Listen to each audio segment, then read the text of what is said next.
Alright, fellers, let's do a fish room tour.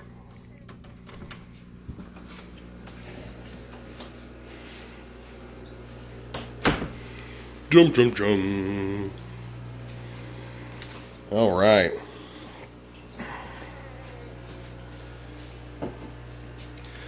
We'll start with this, my biggest tank, 125, it's a standard 125 6-foot tank. It's a Lake Malawi set up here. We've got Java Fern, Nubius. That's about all I keep in here. Try and get the glare out of here.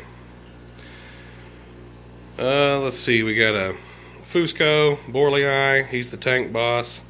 Malawi Hawk, female Borlei, Yellowtail ACI, Dolphin, Morii, Deepwater, or no, that's a VC10. That's the Deepwater Hap. This is like it's probably a hybrid peacock. He's gigantic and he's pretty.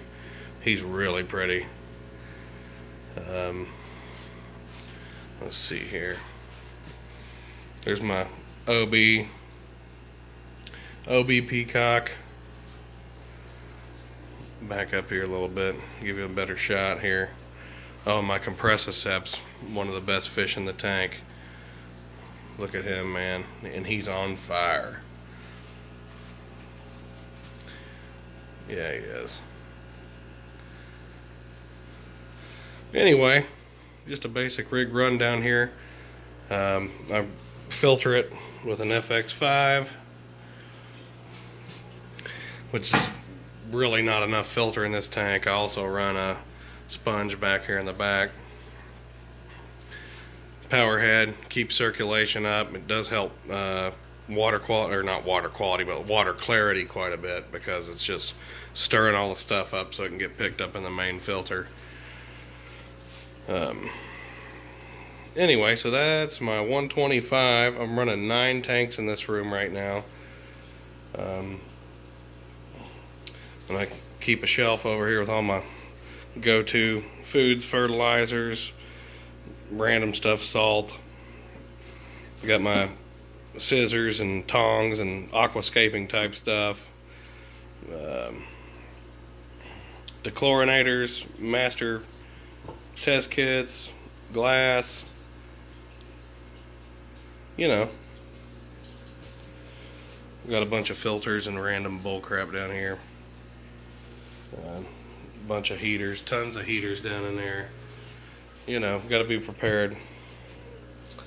New Jimco linear piston pump. I'm getting ready to hook this up and plumb the whole room to run all the air just on this one pump. So that's going to be exciting. Can't wait to get all that stuff straightened out. Down here are my shell dwellers, multifasciatus. They're a Lake Tanganyikan shell dweller. And there's a ton in there. They're just not all out right now.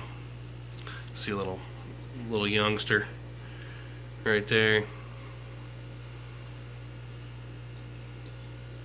There's probably 20 of these dudes in here. There's also a really nice Calvus. I have a Redfin Mabita Calvus, or Compressiceps I should say. He's in here, but he never comes out. You'll never see him. A couple crypts. There's the plants go in here. I've run that a Fluval, what is that, a U2 or something number, immersible filter. Just trying it out. I kind of like it. It works well in this tank. This is my another Lake Tanganyikan tank. It's got Burchardi and Julies in it. This tank started off as just 4 fish, 2 Julies and 2 Burchardis, and they've bred into all this, and they're still breeding. I mean, I got baby Burchardi down here, and they are constantly constantly having babies. Got some Java fern, a sword plant, jungle val, tons of holy rock, tons of fish in here. Really cool tank. Let's see. I do run a sponge on this tank. This is kind of hilarious because this tank's so underfiltered, but it proves that if you do water changes and just stay on top of water parameters, you can run little filtration. But you know, you do got to work at it to do it. But I just run an Aqua Clear 110. You can barely see it back there. It's filtration, sponge. I do have a power head to keep it stirred up. Keep some surface agitation and all that. So, I got some pennywort floating in here. Helps soak up some of the nitrates. I don't fertilize this tank because of the fish load. And we'll come over here. 36 bow front. Danny Ozaras Boris, Cardinal Tetras. I got a pea puffer in here. And oh, there's a pea puffer. He's coming out. And I got a couple of Hillstream loaches. Don't see them very often. You'd be lucky to see it on camera. Jungle val, a Nubius, a crypt. Got some Bacopa growing way up here. Pretty cool little tank.